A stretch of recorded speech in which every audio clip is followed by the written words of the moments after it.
Haha, Dinda. Ah, Untuk melestarikan musik tradisi kita, ya. supaya tidak tenggelam di telan masa, kita coba-cobalah beraja saluang kita lah.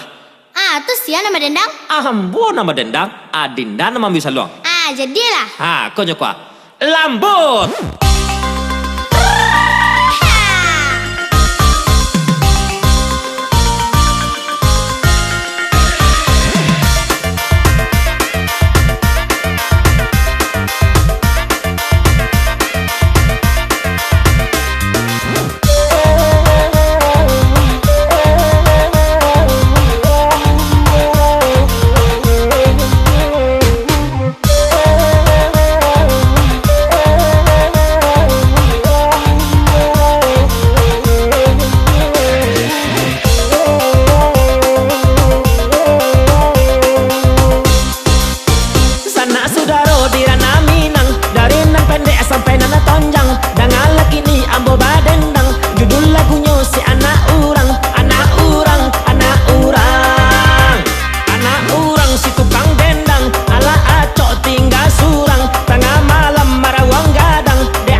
Saya saluang kau Mak Pono kau cari gara-gara nampak di den. Mencari gara-gara baalo kau. Awak sama mencari gara-gara kini kau mah. Mencari raga-raga baalo. Yalah, awak lah panek berendang kau mah.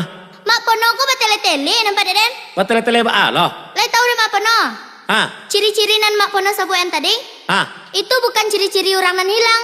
Tuh. Tapi itu ciri-ciri abak den. Iyanya serupa tapi tak sama. Jangan berabu-rabu. Ambil salah saluang tuh. Jadi. Jangan banyak-banyak jo komentar. Cukup di Facebook saya komentar. Ambil lah. Yo.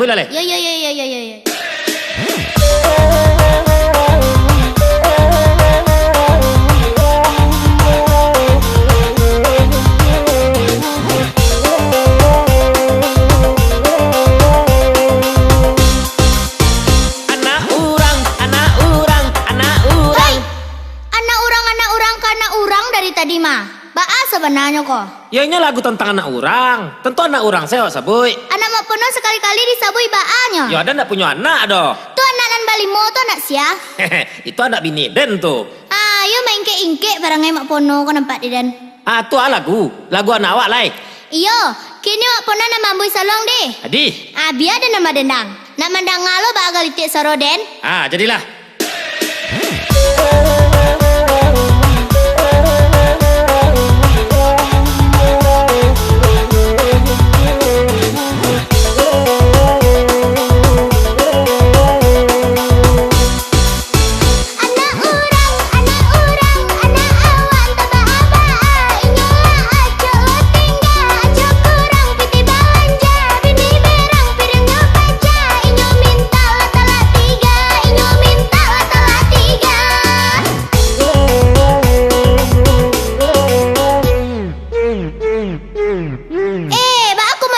Salong kau Mak Pono.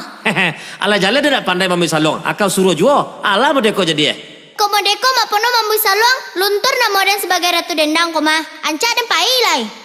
Dinda. Tunggulah dulu. Tapi habis kau konser saluang kau. Tentu latihan dulu. Latihan lah Mak Pono dulu surang sampai latihan. Kalau lincah Mak Pono basalong, baru kita bergabung. Dah Mak Pono.